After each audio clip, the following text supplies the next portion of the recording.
incredible. Yeah, it's really not much, is it, at all? But it's bolted on there. It's going to take them several hours to actually lift it off.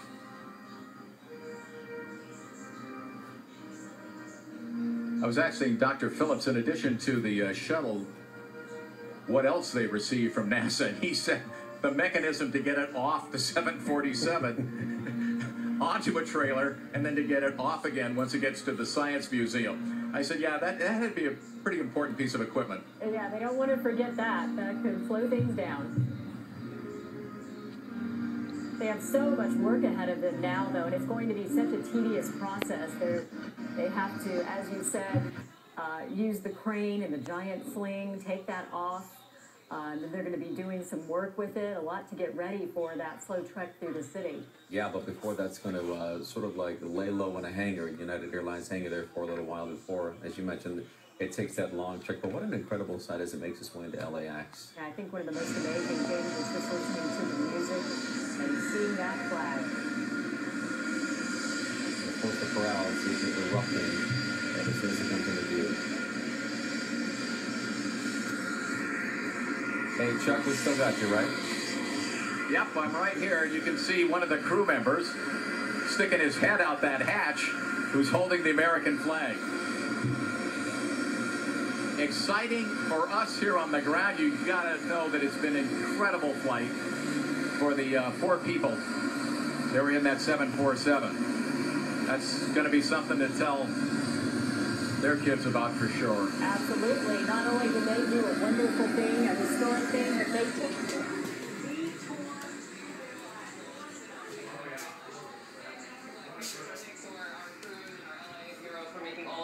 for us. Thank you so much for watching. I'm Brooke Baldwin. Quick break, and then the Situation Room with Wolf Blitzer is next.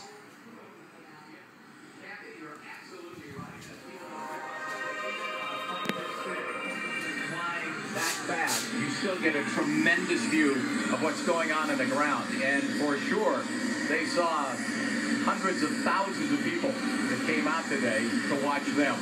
Well, they're putting the chocks now under the main landing gear. They will shut the engines down in just a moment. They've done it right now.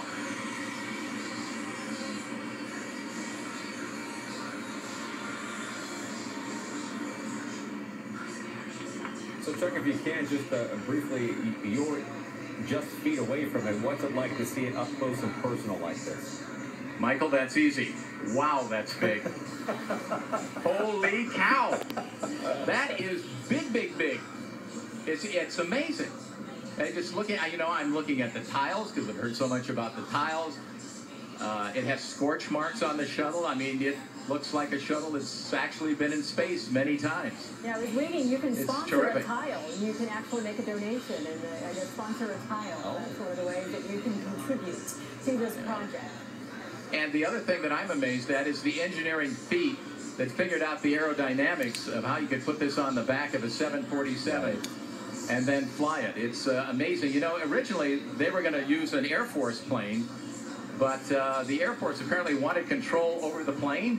NASA didn't want that, so they decided, you know what, the 747 might work out. So they purchased one. They got a used one from American Airlines, and it worked out perfectly during the test flights, and later they picked up this second one from Japan Airlines. These are early model 747s, the 100 series, but a workhorse built by Boeing, an incredible aircraft. It's actually fun to have you out there because you're the pilot. Conan is the science buff. I'm just wondering what his reaction was. What was Conan doing? Conan, Mr. Science, what's your reaction? It's hard to put it into words, frankly, Chuck. You and I have never been this close to a shuttle before. You can see it bears some of the scars of the 25 missions. This is the 26th mission. A remarkable piece of engineering, of avionics, of science, of discovery. On the back of this 747, it's astonishing. It's really, really quite remarkable. Endeavour, of course, VOUR, spelled after the 18th century British ship. And now we hear the singing of God Bless America. There's going to be a brass band playing here as well that's already started. That was Fanfare for the Common Man, Aaron Copland's music as it rolled down the runway.